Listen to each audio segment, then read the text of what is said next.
もう本当に濃い作品の発表がどんどん続いてるんですけれども、続いてはあれですよね、乃木坂内でもすごい人気があったんですよね。はい、そうなんです。では続いては2016年4月に放送され、年末に劇場公開が控えているこちらの作品です。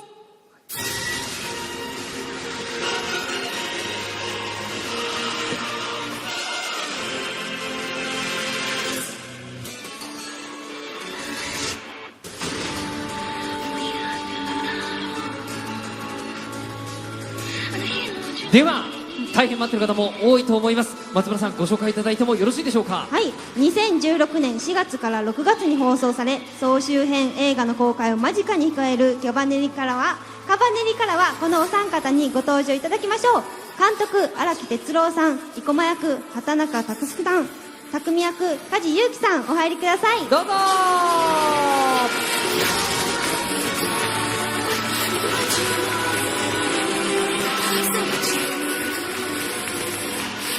それではまずはさっきご登場されてますけども、梶さん、ちょっと一言簡単にはい、ご挨拶いただいてただいま、はい、ごめんなさい。カバネリでは匠役を演じさせていただきました梶裕貴です。よろしくお願いします。そしてお隣、はい、生駒役を演じました畑中佑です。よろしくお願いします。そしてこの方でございます。はい、カバネリ、鋼鉄城のカバネリ監督の荒木哲郎です。よろしくお願いします。さあ、ではおかけいただきまして、ここからお話聞かせていただきたいとはい、失礼します。お願いします。思うんですが、まあそれこそ本当にい松村さんたちも乃木坂すげえ流行ってたんですよ。めっちゃ流行ってました。もうみんなで見て、本当にもう1週間ずっとカバネリの話が続くみたいな時もありました。嬉しいですね。嬉しいですね、本当ですか。それこそ生駒さんがあ、そうそうそう、生駒のね、はい、コスプレをさせていただいたりもして。そっか、そうですよね。そうなんです。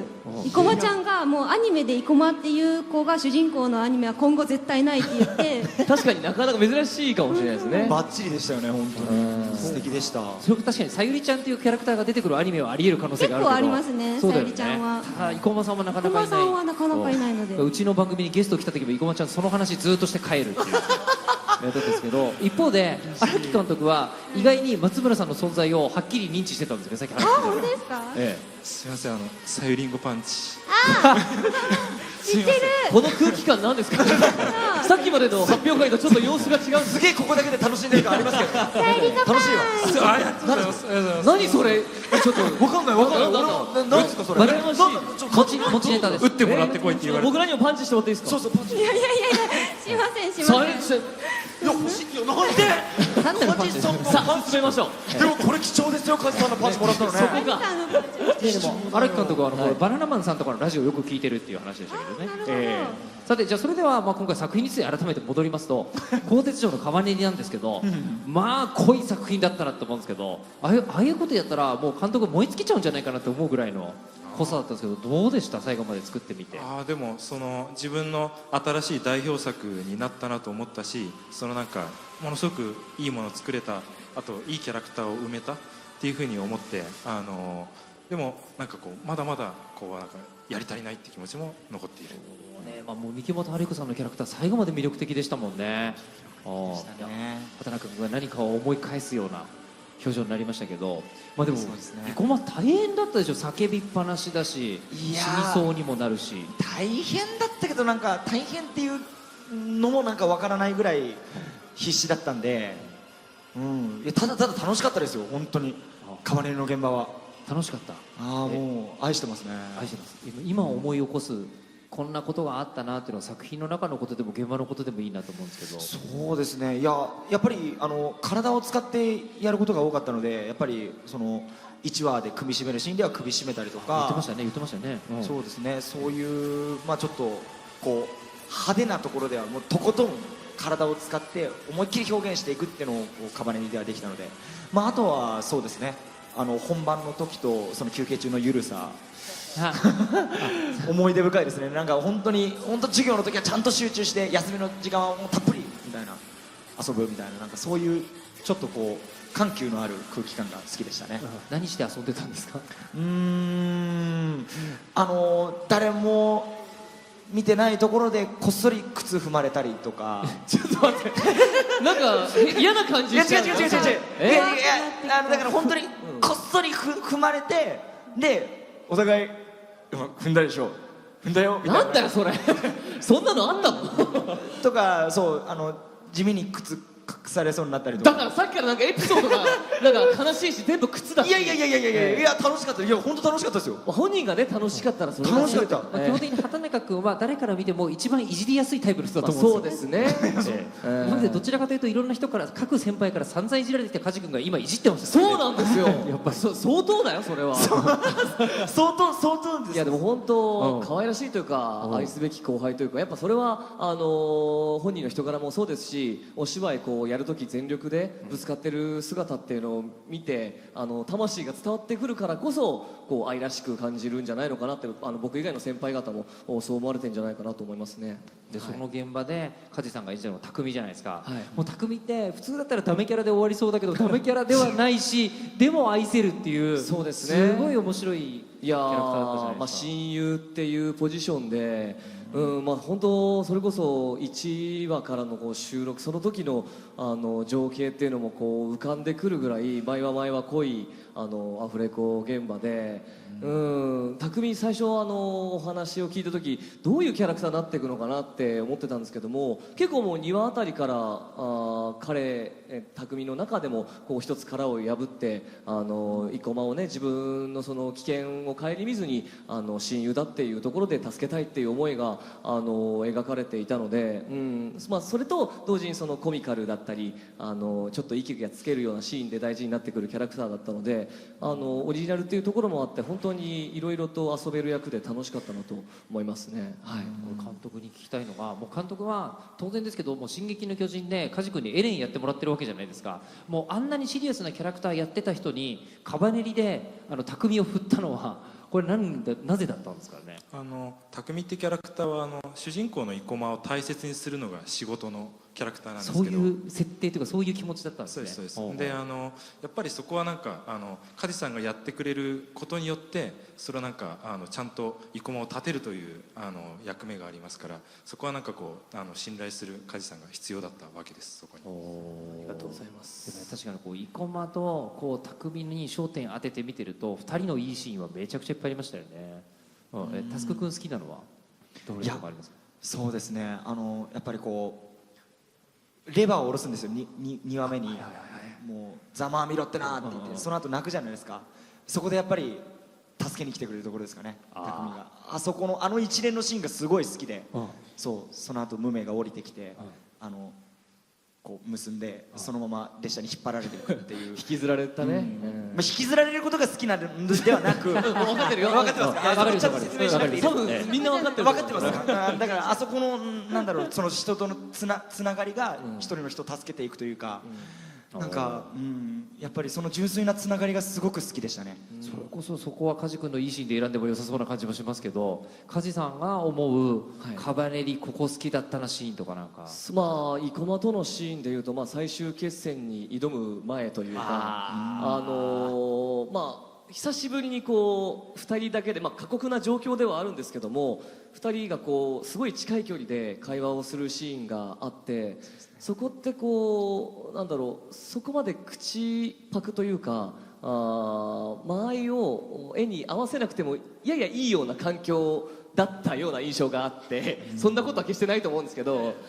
お任せしてましたこっちで絵は合わせますって言ってましたよ、それでまあ、本当にスタッフさんがそう言ってくださっているありがたい状況の中で、まあ、その今まで1話から積み重ねてきた、まあ、匠と生駒、そして僕と畑中君のその空気感、若者同士のこう戦いにおけるその緊張感とはまた違ったその同世代ならではの親友ならではのお芝居、その掛け合いっていうのが本当生々しくて、結構何度かやり直したシーンでもあったんですけど、そこは本当にやってて楽しかった。楽しかったっすね。いやー、できることならもう一回やりいやたいですね。本当にそういうシーンばっかりやりたいですね。やりたい。もう一回やりたいっていうのもありますけど、僕らとしてはもう一回見たいと思っていたら、なんと今回ですね劇場公開されるんですよ。鋼鉄城の代わりに総集編が12月31日に前編、そして来年の1月の7日に後編が公開されると。まあ、それこそ一番初めのね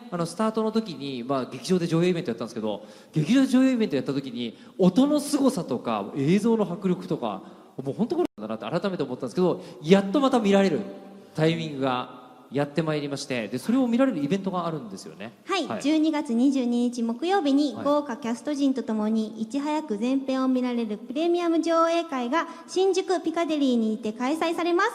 残念ながら新宿ピカデリーのチケットは完売しているのですが、この様子を全国31館の劇場でライブミューイングを実施することが決定しております。こちらはチケット発売中ですので、ぜひ皆さん劇場へお越しください。ちなみに畑中さんと梶さんもご出演されるんですよね。そうですね。はい、いやもう早く見たいですね。俺見に行くの？仕事ちゃんともちろんお仕事はちゃんとしますけど、そうだね。まあ早く見たいですね。そうだね。まだ見れてないからね。僕らの席ありますかね？あるかな。それは後で話そうね。みんなにね楽しんでいただけるようにいろいろね、もうちょうど1週間後ですからね。ちょうど1週間後です。はい、お話しさせていただきたいと思います。梶君が強烈にお兄さんポジションに行くところがこの組み合わせの面白さだな。まあ年齢差は結構ありますからね。まあそうか。そしてでね、今回の総集編に関して言うと、荒木監督のことだから何回やるのかなと思ったら、やっぱり何回やるんですって。今回も新作映像、新作シーンをご用意いたしております。あれだけ本編で完成してたのにまだやることがあったんですね。ということでそちらのですね、上映の方も楽しみにしてほしいなというふうに思うんですが、でなんか松村さんまだ、それでは総集編の新規カットを含む映像が届いておりますのでご覧ください。重大なお知らせもあるようですよ。お知らせ、はい。死はいつだって隣にある。生きるのに必要なもの、それは何？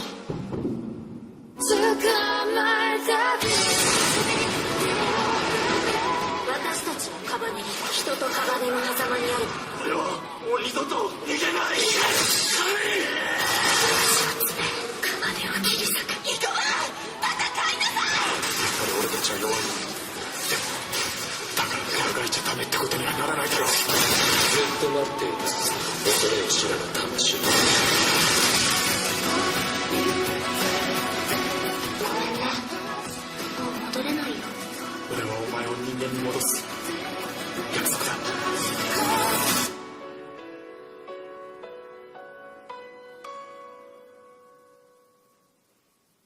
鋼鉄長、発進してください。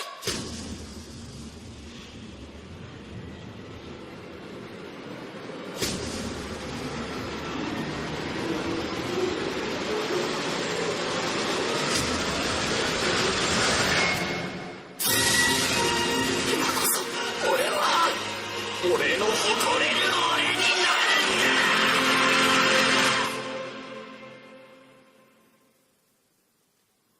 鋼鉄町のカバネリ新作制作決定。やるんだまた。いやお願いします。鳥肌立ちますね。いややっぱり面白かったな。改めてこの作品すげえ面白いっすね。改めて面白いと思います。本当にじゃあこれはやっぱ監督に聞いた方がいいですよね。新作っていうのは先ほどドラマ CD とかありましたけど、それはそれで別として新たにアニメーション作品として新作を作る。そういうことです。おお、そういうことです。何を聞けばいいんだろう。今聞いて全部多分 N が簡単に聞いたら NG だと思うんですけど、とりあえずそれを作ることを前提で、ドラマ CD にしても、劇場総集編の新作シーンにしてもそこにつながる、話というか、後日談の内容になってますんで、お楽しみになさってください。荒木監督の頭の中にはもうこういう風なカバネに作るんだへへみたいなのがもうあるんですね。へへんとは思ってないけどどんなキャラ付けしちゃったの？なんかでも重みを持ってもっとこういうの作りたいぜっていうのを今たぎってるわけですね。そうです。そうですね。でも質問しすぎると監督正直だから何でも答えちゃうかもしれない。可能性があるんですよ。確かに。ちょっと、そうですね。質問は控えていただいた方が。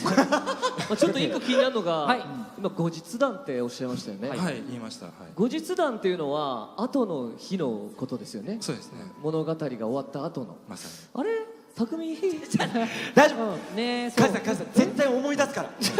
絶対思い出すから。今脳内に出てくるっていう話。脳内にも友がいたらなーっていたらなってなんだいたよな。そういたい、うんそうそうそうだからそれでバーッと思い出すんで回想をいっぱい思い出してね。いっぱい思い出してもうもう台本の3分の1も回想みたいなそうだよ。思い出しておいてください。そう。あ俺がそれは俺の人意思でが思い出してくれてるうちはまだ生きてるんだから。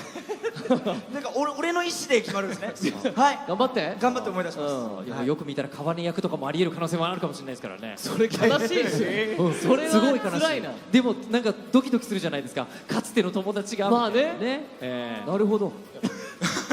鋼鉄城の魂になってることにすればいけると思うんですよ。なるほど。僕が鋼鉄城になると。待って待って待って、これ魂出てくるんですかすみませんすみません、これわーっていつの間にか企画会議になってるじゃあそれではまあこちらに関してはね、まあ実際結構決まってることとしては2018年に、新作が決定しているということですので、もう来年ではなく再来年の話ということではあるのですが、ぜひ楽しみに待ってていただきたいというふうに思います。じゃあそれでは最後に一言ずついただきたいと思います。じゃあお立ちいただいてもいいですかね。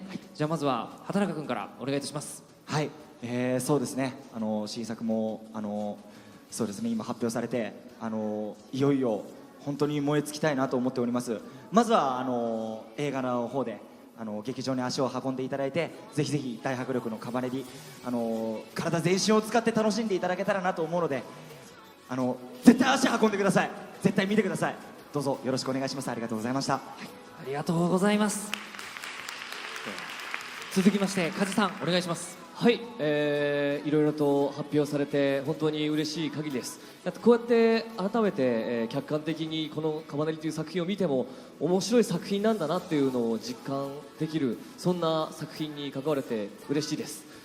あとはみんなが匠のことを思い出してくれるだけかなと思ってます。バイバイ。一瞬追悼集会みたいな空気が出ましたけどちょっとね悲しくなっちゃうのあれだなと思って。まあでももしかしたら、ね、作品の中でいっぱい思い出してもらえるそうしですね。本当お願いします。じゃあそれでは最後に荒木監督お願いいたします。またあいつらと会えるんだなって思うと自分も嬉しいです。本当嬉しいです。で新作はともかく、まず総集編ね面白いですよ結構本当に自分改めて作っててこれ結構いいなって上がるなって思いました。ぜひ見てください。よろしくお願いします。ぜひ見ていただきたい。本当にテレビシリーズ途中で見ててうちが劇場じゃないの悔しい瞬間ありましたからね。もうなるべくでっかい画面ですごいいい音響で見たいと思いますので、ぜひ劇場足運んでいただきたいと思います。でははい、鋼鉄城のカバネリ総集編前編後編そして新作にご期待ください。ゲストは荒木哲郎さん、畑中佑さん、梶裕貴さんでした。ありがとうございました。ありがとうございました。ありがとうございまし